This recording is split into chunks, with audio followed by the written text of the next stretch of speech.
Assalamualaikum warahmatullahi wabarakatuh. Perkenalkan, nama saya Muhammad Trimantri. Hari ini saya akan menjelaskan 5 sistem engine. Yuk kita simak. Saya akan melanjutkan sistem cooling system. Nah, pertama itu di sini ada pump. Pump ini atau disebut juga water pump, fungsinya untuk memompa coolant dari tank ke engine gallery. Nah, dalam engine gallery ini berbagai komponen yang ada di engine seperti water jacket, piston dan lain-lainnya. Nah, lalu dari engine gallery ini coolant akan mengalir ke termostat. Nah, di sini sebenarnya ada salurannya lagi, tapi saluran ini ada komponen lain yang bernama termostat yang sudah berbentuk elektrik, yang kabel biru. Nah, termostat ini akan memberitahu valve untuk membuka katup kembali ke tank apabila coolant itu sudah panas. Nah, jika termostat mendeteksi coolant itu masih dingin, maka akan diteruskan ke water pump dan siklus ke engine gallery akan terus berputar sampai coolant itu panas. Nah, setelah coolant panas, dia akan kembali ke water tank melalui return black line. Jika dia suhunya agak panas, dia akan masuk ke radiator dan coolant tersebut didinginkan oleh fan. Nah, jika suhunya terlalu panas, radiator cap ini akan mengangkat ke atas dengan menggunakan gaya pegas. Dia akan mengalir dulu ke reservoir untuk dia dinginkan. Jika sudah, dia akan menyedot lagi ke dalam dan kembali ke radiator untuk dinginkan oleh fan. Sekarang saya akan lanjutkan untuk menjelaskan lubrication system. Nah, pertama itu ada dari oil pan. Nah, oil pan ini untuk menampung dari oli. Lalu dari oil pan ini diarahkan ke di dalam sini ada namanya inlet screen untuk menyaring kotoran yang ukurannya lebih besar dari oli tersebut. Lalu olinya diarahkan ke oil filter. Nah, ini untuk menyaring kotoran dari oli dalam ukuran yang lebih halus. Nah, dari oil filter ini diarahkan ke oil pump. Oil pump ini untuk memompa ke dua bagian. Pertama ini ada turbo charge. Di turbo charge ini untuknya apa sih? Intinya untuk mendinginkan atau memasi bearing. Dia dari turbo charge ini langsung turun ke melalui return brake line kembali ke oil pan. Nah, kompres nih. Lalu bagian kedua dia langsung masuk ke bagian engine, ke dalam oil gallery untuk melumasi engine. Nah, bagaimana sih untuk kembalinya ke oil pan? Nah, dia akan menggunakan gaya gravitasi turun ke dalam oil pan. Saya akan melanjutkan bagian dari air intake system. Nah, di sini ada brake cleaner.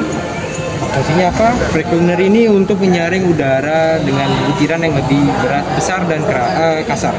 Lalu ada juga air filter atau air cleaner, ini untuk menyaring udara yang lebih halus atau butirannya lebih kecil. Lalu dilanjutkan ke intercooler, turbo ini untuk memanfaatkan udara untuk menambah tenaga. Lalu dia diarahkan ke intercooler.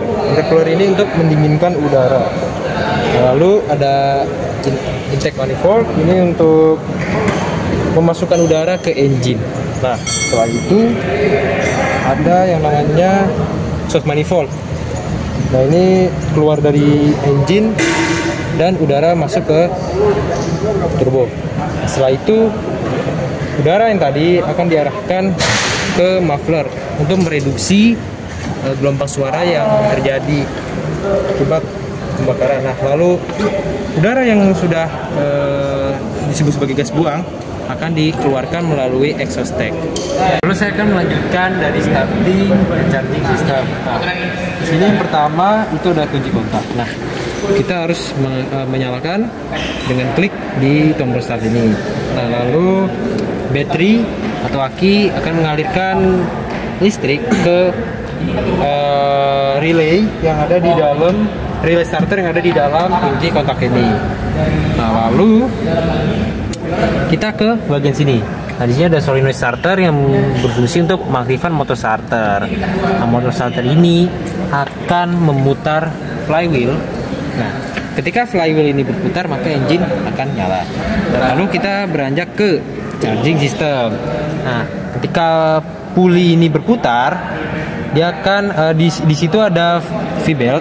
Nah, dia akan memutar dari alternator.